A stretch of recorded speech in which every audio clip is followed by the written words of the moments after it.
Break के बाद स्वागत है आप सबका। और अब बात आफत झेल रहे बिहार की, जो इन दिनों बाढ़, सुखाड़ और वज्रपात से बेहाल है। यहाँ कुदरत का कहर बिहार को झेलना पड़ रहा है। राज्य के 12 जिले बाढ़ से प्रभावित हैं, तो वहीं 12 जिलों में जनजीवन पूरी तरह अस्त व्यस्त है। लोग दाने दाने को मोहताज हैं। उत्तर बिहार के 12 जिले जहां बाढ़ से प्रभावित है, तो वहीं राज्य के 23 जिले ऐसे हैं जहां सूखे जैसे हालात हैं। किसान बारिश का इंतजार कर रहे हैं, लेकिन इंद्र भगवान बरसने को तैयार नहीं।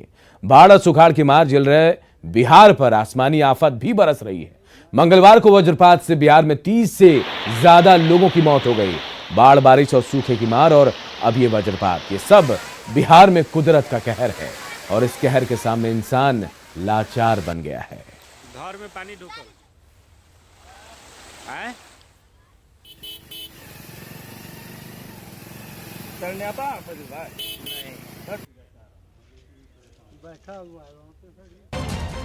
और उन लोगों में इस चेतावनी का खौफ सबसे ज्यादा है जिन्हें राहत कैंपों में भी जगह नहीं मिली। दरभंगा में जब बारिश के साथ तेज आंधी आई तो लोगों के बनाए तंबू भी हिलने लगे। वहां खड़ी 2 नाव तो ऐसे हिल रही थीं जैसे भूकंप आ गया हो। दोनों नाव किनारे खड़ी हिचकोले खाने लगी। ऊपर नेशनल हाईवे पर डेरा डाले लोग भी बुरी तरह सहम गए। तेज आंधी से बचाने के लिए बच्चों को पॉलिथीन में बंद कर दिया गया। हवा इतनी तेज चल रही थी कि कुछ सेकंड भी आंख खोले रखना और एक जगह खड़े रहना मुश्किल हो गया। तेज आंधी के साथ बारिश भी शुरू हो गई है। तस्वीरों में आप साफ तौर पर देख सकते हैं किस तरह से लोग अपनी जिंदगी गुजार रहे हैं। छोटे छोटे बच्चे हैं यहाँ पर प्लास्टिक के अंदर कैसे बैठे हुए हैं। लोगों ने बारिश से बचने के लिए जो तिरपाल बांधे थे वो भी तेज आंधी में फट गए। बारिश के साथ आई आंधी ने बिहार में फिर से खतरे की घंटी बजा दी।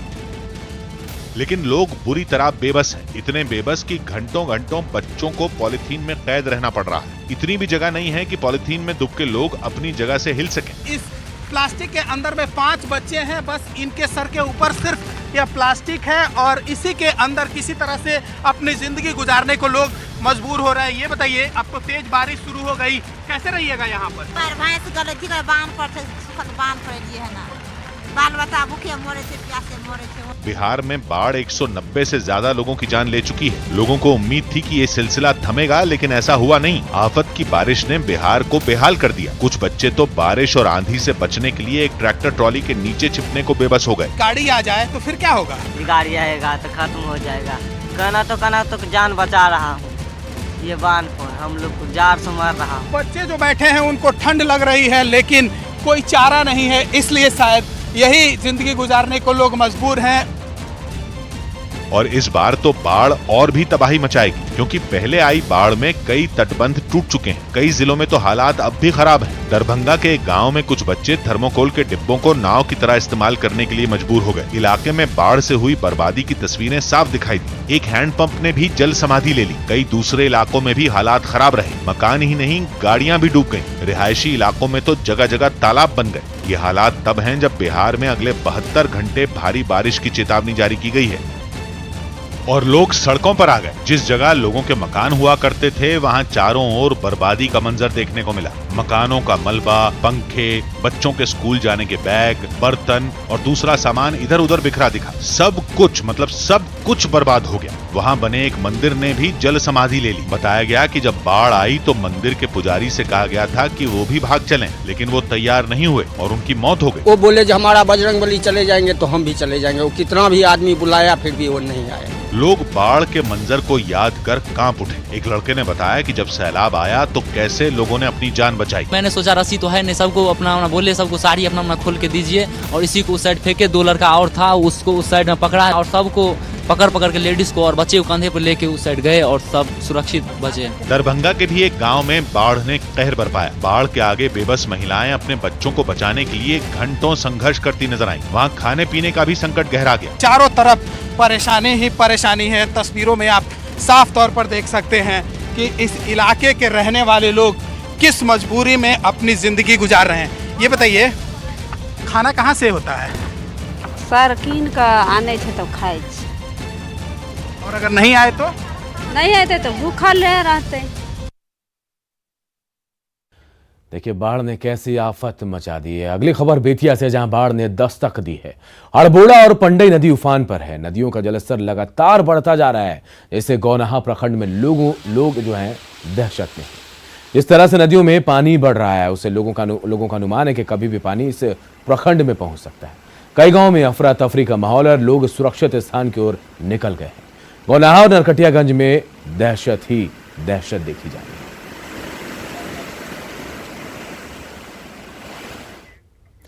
2 घंटे की बारिश ने सासाराम को पानी पानी कर दिया। चारों तरफ जल जमाव हो गया।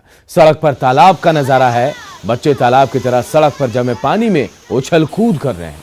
2 घंटे की मूसलाधार वर्षा से जहां नगर के कई घरों में पानी घुस गया, तो वहीं शिवघाट स्थित शिव मंदिर में भी पानी भर गया है। लोगों का कहना है कि समय से पहले नालों की सफाई नहीं हुई और यही वजह है कि पूरा शहर पानी पानी हो गया है।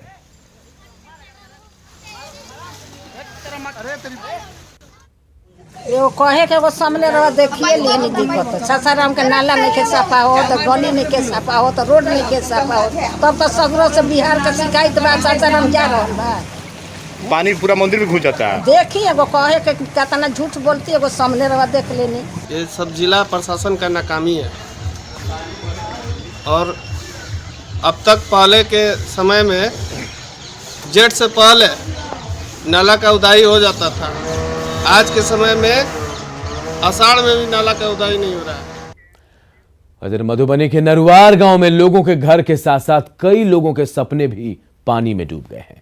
ऐसे एक युवक है राकेश, जो बाढ़ आने से 2 दिन पहले एनसीसी कैंप से ट्रेनिंग लेकर वापस अपने घर लौटे।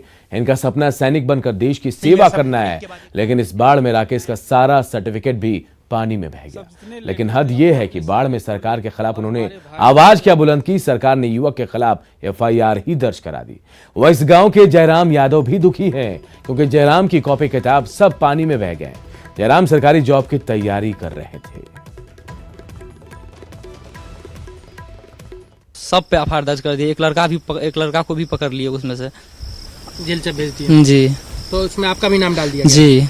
तो आप इस बात से भयभीत है कि अगर आपके नाम पे जी ये चला गया तो मेरे करेक्टर का क्या होगा। वैसे डॉक्यूमेंट्स तो बह गया मेरा। मैं तो सबसे सरकार से गुजारिश करता हूँ सब मेरा बन जाए। और ऊपर से मैं अभी भी मैं लगा हूँ, जो मुझे जो भी मुसीबत हुआ है, मैं तो अपने टोल के लिए सब मतलब आप तो देखे हैं सबको रस्सी कैसे बांध के सब 40-50 आदमी को मैंने टपाया। और मेरे अंदर ये मतलब देश भावना का है, मतलब देश के लिए मैं सेवा करना चाहता हूँ। और सब मतलब सरकार से यही रिक्वेस्ट करता हूँ जो मेरा डॉक्यूमेंट्स बन जाए और ये जो मामला दर्ज हुआ है वो हट जाए। और अब बात उन